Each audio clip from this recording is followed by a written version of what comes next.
उन्होंने अपने आत्म प्रकाश में देखा और देख करके वो परम पूज्य दादा गुरुजी महाराज के सानिध्य में चले गए।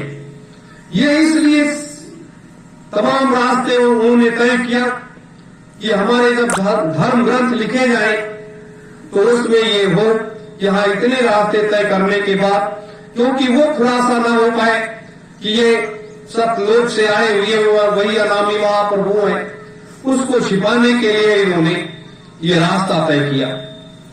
और जब परम पूज्य दादा गुरुजी महाराज के सानिध्य में गए तो वहां जाने के बाद उन्होंने उस सच्चे सदगुरु का सानिध्य प्राप्त किया और दर्शन प्राप्त किया और उनसे नामदान लिया, उनसे दीक्षा लिया और दीक्षा लेने के बाद अब उस कठोर साधना में लग गए। 17 घंटे 18 घंटे रोज की साधना करना। और आज हम आप सब जिन रोटियों को खाते हैं, मोटी मोटी रोटियां बनाई जाती थी और खूब उसको जलाई जाती थी और वो छप्पर पर सूखने के लिए रख दी जाती थी, हफ्ते भर के बाद उतारी जाती थी और उसको पानी में भिगो करके उसको खाना पड़ता था, और वो भी खड़े नमक से। वो खा करके तब पूज्य स्वामी जी महाराज ने 17 घंटे 18 घंटे 20 घंटे साधना किया। जो स्वयं सोचो, जिसके अंदर स्वयं आत्म प्रकाश है, जिसके अंदर सारी रिद्धियां सिद्धियां 24 घंटे काम करती हैं और जिसका ये सारा संसार है, सारा जगत है, सब कुछ उसी का बनाया हुआ है और इस मृतलोक में वो दर दर घूम रहा है और यहां आने के बाद इसी मृतलोक के नियमों का वो भी पालन कर रहा है। और पालन करने के बाद परम पूज्य दादा गुरुजी महाराज सारी साधनाएं पूरी करने के बाद गुरु का आशीर्वाद लेकर के उन्होंने अपने मार्ग को तय करना शुरू किया। आज तो बहुत सी सुविधाएं हैं, तो उस समय विशेष कोई सुविधाएं नहीं थी कि उस समय नई नई देश को आजादी मिली थी, कोई सुख सुविधाएं नहीं थी। पैदल चलना, इक्के तांगे से चलना या कैसे कैसे कितने संझावत स्थितियों से गुजरना, ये सब रास्ते से पूज्य गुरुदेव को गुजरना पड़ा। आज जो मथुरा आश्रम वो बना, वो उनका बहुत अथक मेहनत है और लोगों के खून और पसीने की कमाई, एक एक रुपए वहां लगाई गई और उसका निर्माण किया गया क्योंकि वो धर्म का क्षेत्र और एक राजनीतिक का परिक्षेत्र, वो दोनों है। दोनों संदेश वहां से देने पूज्य गुरुदेव ने शुरू किया। हजारों लाखों नहीं, करोड़ों करोड़ों लोगों को उन्होंने नाम दान देना शुरू किया। भारतवर्ष में इतना बड़ा संत, इतनी बड़ी संख्या किसी के भी साथ 18 मई 2012 तक नहीं रही है। कितना अटूट विश्वास भक्तों के अंदर, गुरु भाई बहनों के अंदर अपने गुरु के प्रति सब कुछ समर्पण कर देना, सब कुछ न्यौछावर कर देना। आज तक ऐसा कोई भी महात्मा ऐसा नहीं कर पाया और इतना अटूट लगाव अपने गुरु के प्रति किसी भी संप्रदाय में, किसी भी मठ मंदिर में, मस्जिद गुरुद्वारों में लोग नहीं लगा पाए। लेकिन ये काल माया का देश है।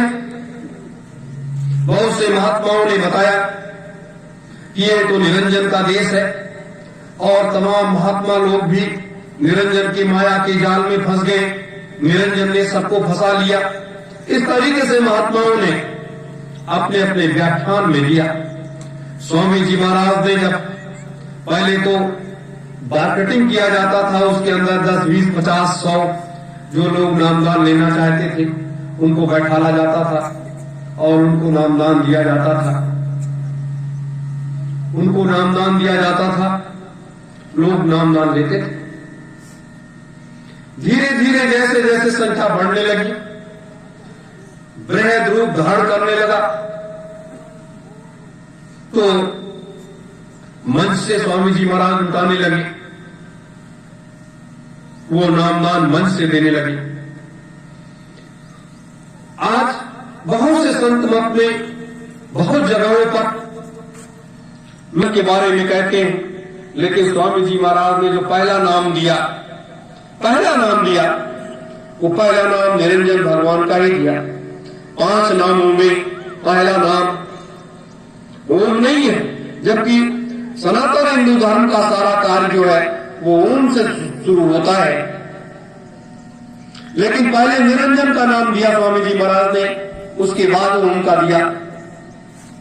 ये भी एक बहुत बड़ी चीज है जिसके लोग समझ नहीं पाते। आज इसी क्रम में ये दोनों महाशक्तियां, एक का जन्म 23 मार्च 1897 और पूज्य स्वामी जी महाराज का जन्म 19 मार्च 1895। अब आप परम पूज्य स्वामी जी महाराज का आज 127 वर्ष 1 दिन हो गया। 127 वर्ष 1 दिन के आज स्वामी जी महाराज हो गए।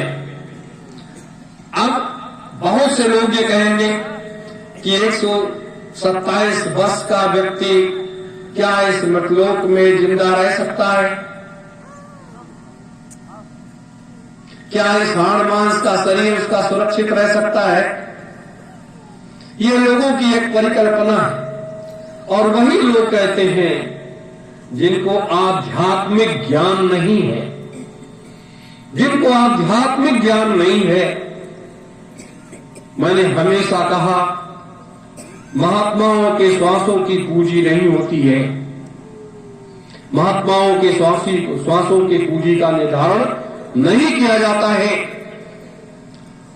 और वो जब तक चाहे इस मृतलोक में तब तक वो रह सकते हैं, और जब उनकी इच्छा हो तो चले जाए, नहीं तो कोई बात नहीं।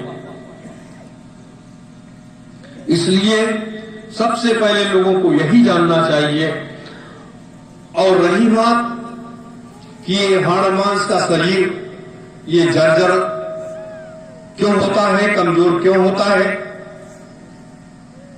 यानी जन्म में लेने के बाद हमारा बचपना होता है, फिर जवानी आती है, और फिर बुढ़ापा आता है, और फिर व्यक्ति ये संसार छोड़ करके चला जाता है, उसका नाम ही समाप्त हो जाता है।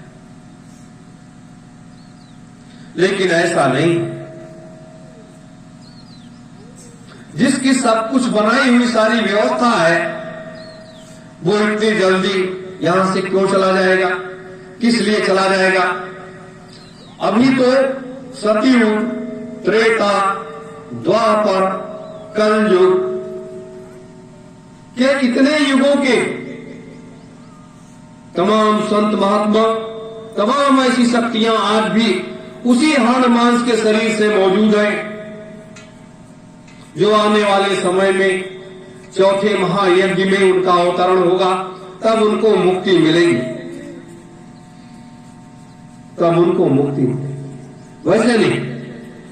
तो ये इतना बड़ा खेल है, इतना बड़ा रहस्य है।